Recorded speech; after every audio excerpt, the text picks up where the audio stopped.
ha pasado un mes aproximadamente, un poquito menos de un mes, desde lo que será, lo que es, de hecho, la catástrofe natural más importante de los últimos años, o al menos de la historia moderna de España. Es bien. Yo, el día 1, el día que vino la riada, el día que vino el agua, porque no llovió, porque es que la gente dice, no, es que la EMET no sé qué, aquí no llovió, ¿vale? Vino una riada, un tsunami, como queramos llamarlo, un desbordamiento de cauces, y ese día no estaba allí. No estaba allí, yo estaba en mi casa, y cuando pues la gente que quiero que vive allí, pues estaba hablando por teléfono hasta que se cortó la comunicación. En el momento que se corta la comunicación, pues nada, pues yo me pongo a buscar en televisión me estaban entregando en Televisión Española el Balón de Oro a no sé quién, pues supongo que era una noticia bastante más importante, o al menos el pan y circo de los emperadores romanos, y me pongo a informarme por internet, y tampoco había mucha información. No había mucha información porque evidentemente la gente de allí dentro se había quedado sin cobertura. Al día siguiente no hay noticias, en la televisión no dicen nada, en ninguna parte no hay comunicaciones oficiales prácticamente de nada que yo esperaba que al menos dijesen la gente está bien, la gente está mal, aquí han habido 10 muertos y son esto, Perico, Juanito y no sé qué, no sé, algo. No sabíamos nada, pues no sabíamos nada. Pasan las horas y yo ya no puedo más. Así que opté por ir para allá, evidentemente. Así que cojo la bicicleta. Digo, voy ahí a ver qué es lo que ocurre. Bueno, primero me encuentro esto. Esto es el río de Valencia. El río de Valencia no lleva agua. Esto es un río seco, para quien no lo sepa. Esto es un río absolutamente seco. No es el río, es el nuevo cauce, es el Plan Sur, y estaba lleno de agua como si fuese el Ebro. ¿Vale? Y ahí ya realmente me empiezo a preocupar. Había ido a las 7 de la mañana, pero no me habían dejado entrar. Así que por la tarde digo, vuelvo en bicicleta porque no me van a dejar entrar. Bueno, me empiezo a encontrar con todo esto, y el panorama realmente era absolutamente desolador, sobre todo cuando entrabas en esa zona. Tú tenías Valencia tranquilamente, tenías este puente, estamos aquí, tú vivías en Valencia con tus cosas, habían quitado el metro, eso sí, al parecer porque los metros se guardan y los sitios de reparación están en esa zona del sur de Valencia. Habían quitado el metro, pero aparte de eso, la gente seguía con su vida. Estaba todo, pues yo cojo la bicicleta, me marcho para allá, llego hasta el puente, me veo todo ese agua y digo, empezamos bien. Yo no sabía que me iba a encontrar, y realmente fue un viaje tremendo hacia la zona de Alfafar que iba yo. Al principio, en la zona de Benetúser, o sobre todo en esa zona, pues habían abierto los bares, la gente estaba saliendo a cenar, la gente de Benetúser pues podía ir a Valencia, estaba a unos cientos de metros y podía acercarse a Valencia. Tú ibas caminando, sí que había cosas como por ejemplo los típicos supermercados, esos supermercados que se habían puesto a alguien para organizar, pero se lo podían llevar todo. De hecho había que tirarlo todo, no tenía sentido. Hay gente que dice que robaban comida, la gente dejaba entrar a los supermercados perfectamente bajo su propia responsabilidad. Hay que tener en cuenta que la comida que se supone que estaban robando, ¿vale?, no eran galletas, es que las galletas habían estado sumergidas en barro. Es que era imposible robar comida, que la gente al final salía con botellas de whisky y daba igual, porque al final el supermercado tenía que eliminar todas esas cosas, tenía que quitarlo todo. Eso hizo Mercadona, ya lo contaré más adelante, que lo hizo muy bien. Cuando tú ibas pasando, ibas acercándote, cuando ya llegabas a Seaví, que ya no había luz, que no había nada, y el barro empezaba a aumentar hasta un nivel de cuando ya pasabas el barrio de Orba, que el barrio de Orba es un barrio en Alfafar. Cuando ya llegabas al barrio de Orba, ahí en algunas zonas, o casi todas las zonas, ya el barro llegaba hasta las rodillas, con lo cual, por supuesto, no podía ir en bicicleta. Yo cogía la bici, me paraba, pues según veía, pero realmente era casi más seguro ir en bicicleta, al menos con mi bicicleta, que ir andando. Pues allá que iba yo con la bicicleta, y bueno, y al final por el barro, pues era más seguro, porque andando te embarrabas, bueno, te podías lesionar porque era muy fácil caerse. Es un barro muy resbaladizo. Bueno, pues cuando al final llego allí, veo a los seres queridos, etcétera, sé que están bien. Bueno, y yo pues ya me pongo más tranquilo y tengo que salir de nuevo porque tengo que dar fe de vida de esta gente, a sus familiares, a mucha gente que me estaban preguntando que no sabían qué hacer. Realmente nadie sabía qué hacer, porque habían pasado 24 horas y no sabíamos nada en la gente que estaba allí dentro, no sabíamos nada. Pero más sorprendente es que cuando nosotros llegamos allí, cuando yo llego allí, sobre todo cuando empiezo a volver, que ya iba solo, y no era tan tarde, eran las 8 de la tarde, cuando yo iba solo y empezaba a volver, por alguna persona me encontraba, pero estaba prácticamente solo. Eso que veis, por ejemplo, en la fotografía es la luz de mi bicicleta. La zona estaba completamente a oscuras, era una oscuridad completa, y sobre todo lo que más impresionaba ya no era el barro, no eran los coches, era el silencio y la oscuridad. Tú ibas por una ciudad enorme, kilómetros y kilómetros de ciudad, en la que solo había devastación, solo había oscuridad y silencio. El silencio era escalofriante, el silencio era tremendo. Habían cadáveres, no voy a contar nada sobre cadáveres porque no quiero contar, pero en el barro seguían, por supuesto. Ese día no se había retirado ningún cadáver, y pues habían algunos cadáveres todavía por la zona. Cuando llego yo a Valencia, doy fe de vida, la gente está bien, tenían una casa, pero al menos tenían un segundo piso donde no llegó el agua, llegó hasta aproximadamente 1,70 m en esa zona. Bueno, pues cuando llego y me empiezo a poder informar, veo que no hay nada, no hay realmente noticias de ahí dentro, no está entrando nadie. Yo cuando salgo, es curioso que veo a un chico con una cámara, bueno, a un chico con un cámara, era un chaval con un cámara. Yo digo, este me suena, pero no sabía de qué. Al día siguiente lo supe. Estamos hablando de que la riada pasa el martes, yo voy el miércoles, también volví el jueves, viernes, sábado, en fin, no dejé de ir a partir de entonces. Bueno, pues aquí no se decía nada, todo era la catástrofe de Valencia, pero nadie sabía lo que estaba pasando.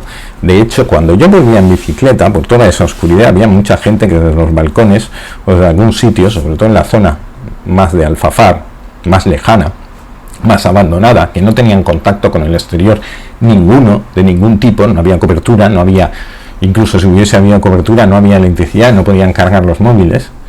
Esa gente sí que incluso me llegaron a preguntar si Valencia le había pasado igual, si seguía existiendo Valencia, porque para algunos de ellos realmente todo su pueblo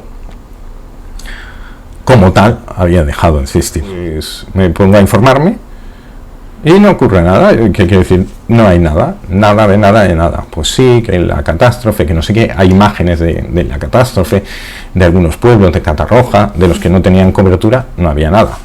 Estaban completamente aislados y abandonados.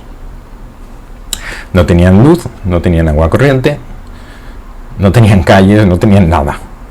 En los que tenían suerte,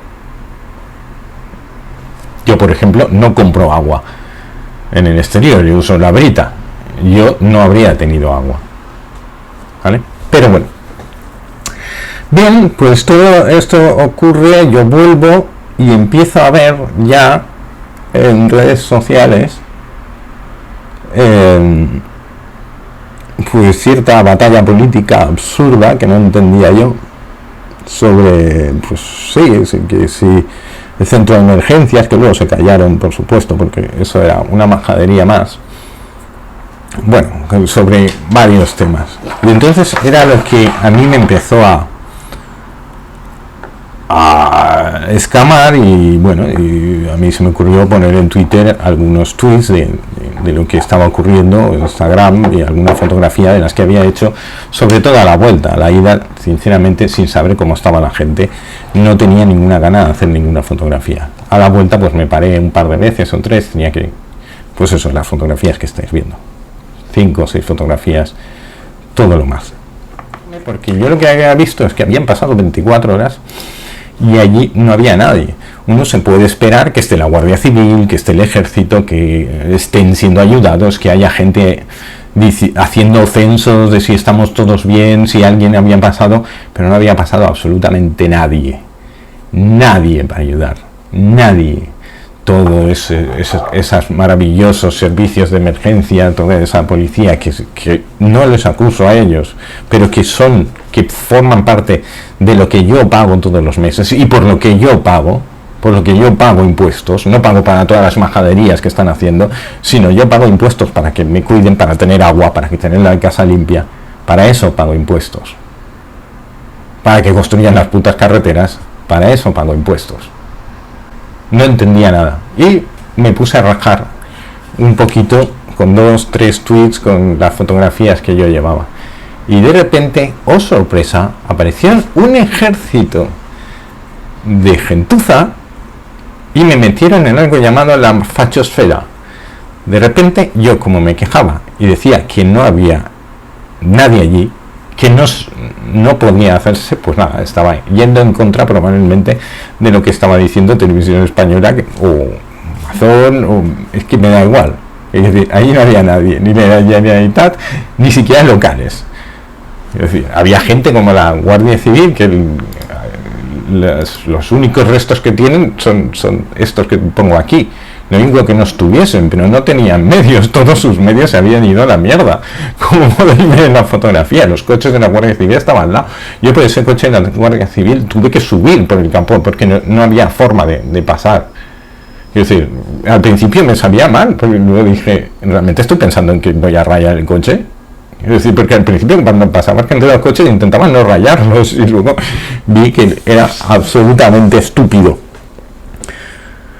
Pero sí que es cierto que la gente se empezó a cabrear. Yo cuando dije en un Twitter que allí no había estado, pues volvieron todas esas hordas de trolls a machacarme. Entonces yo dije, aquí hay mucha gente que está intentando sacar rédito político y que les importa una mierda a las víctimas. Y es hasta donde estaba el juego. El juego se estaba jugando en otro sitio. El juego se estaba jugando en a ver quién saca más rédito político de esto.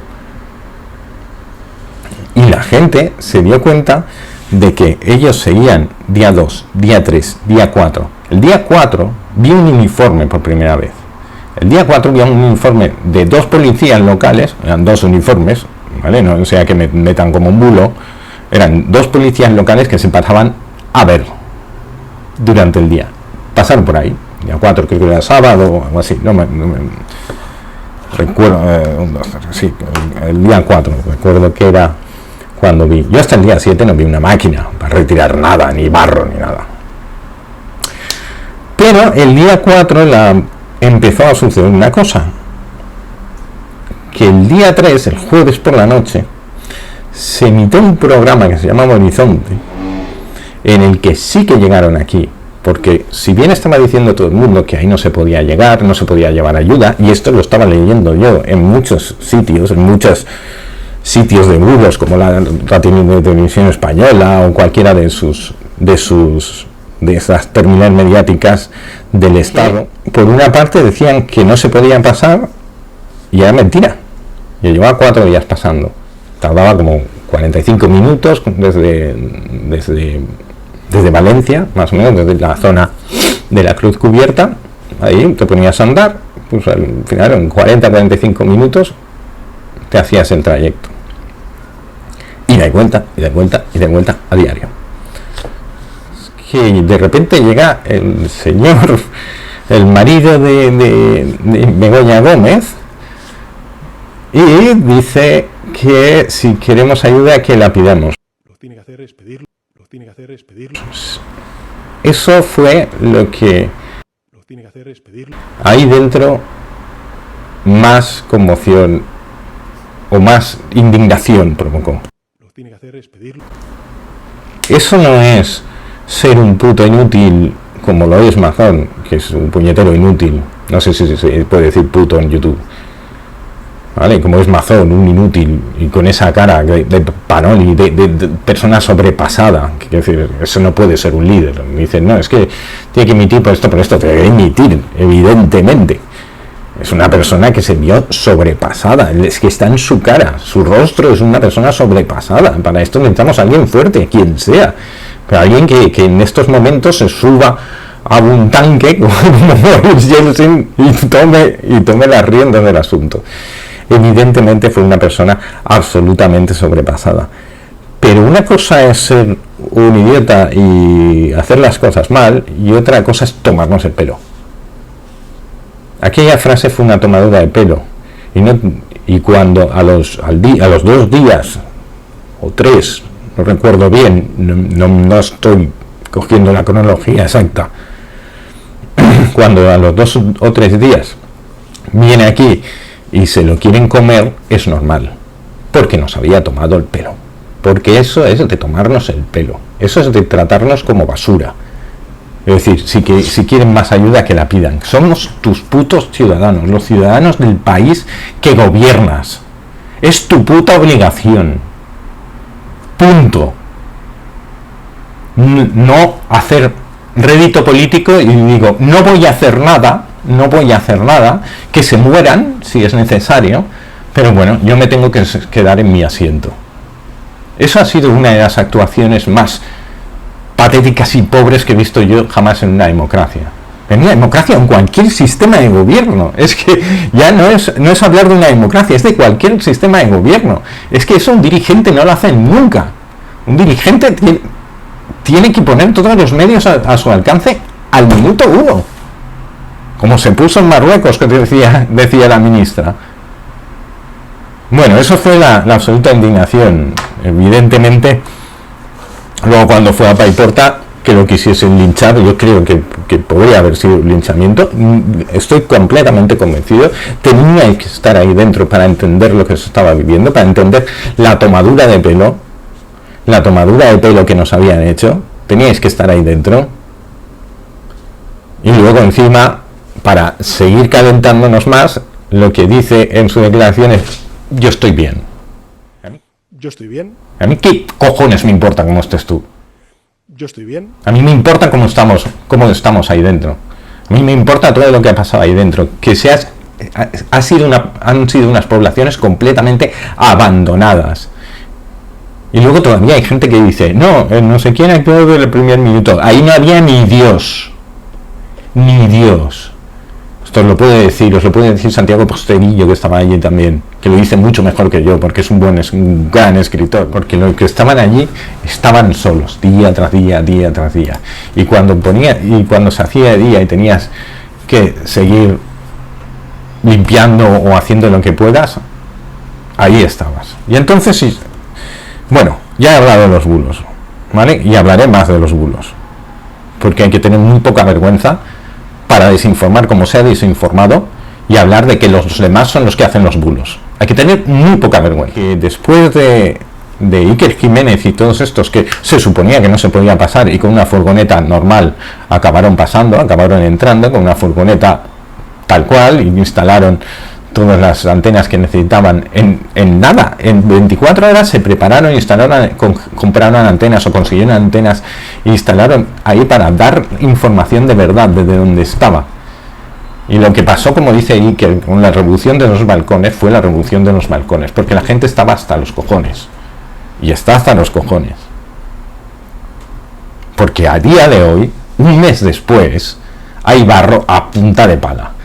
Los coches los están retirando, bueno, los están alejando, porque no saben qué coño hacer con ellos. No creo ni que haya un plan, ya veremos qué hacen con los coches. Hay muchísimos coches todavía tirados por ahí. Garajes privados todavía llenos de fango. Y ese fango, por supuesto, acaba sacándolo a la acera otra vez, y vuelve el barro, y vuelve y más barro y más barro. Es que a partir de eso, y de algunos que empezamos a entrar en la zona, la gente de Valencia y la gente de toda España se empezó a dar cuenta de que se podía entrar, de que le estaban contando una mentira, de que el Estado central, autonómico, todos se dedicaban a desinformar. Y bueno, y se dieron cuenta. Y entonces empezaron a entrar. Han sido los voluntarios. Los voluntarios son los que han llevado agua cuando no había agua. Porque no había agua. Había gente que estaba, pues gracias a Dios, algún vecino te podía dar algo de agua, que era como funcionaba la cosa. ¿Vale? Pero la gente empezó a traer agua, empezó a traer leche, galletas, cosas básicas. Luego, al cabo de unos días, ya teníamos leche y galletas por todas partes, porque habíamos comido leche y galletas durante mucho. Todavía me acuerdo, pero gente de todas partes. Todavía me acuerdo los michirones murcianos que me he comido de uno que entró de Cartagena con un todoterreno. Ese fue el primer vehículo que vi externo, creo que sería el viernes, o algo así. Y había unas latas michirones, no las había probado, son como unas habas gordas. Muy buenos, por cierto.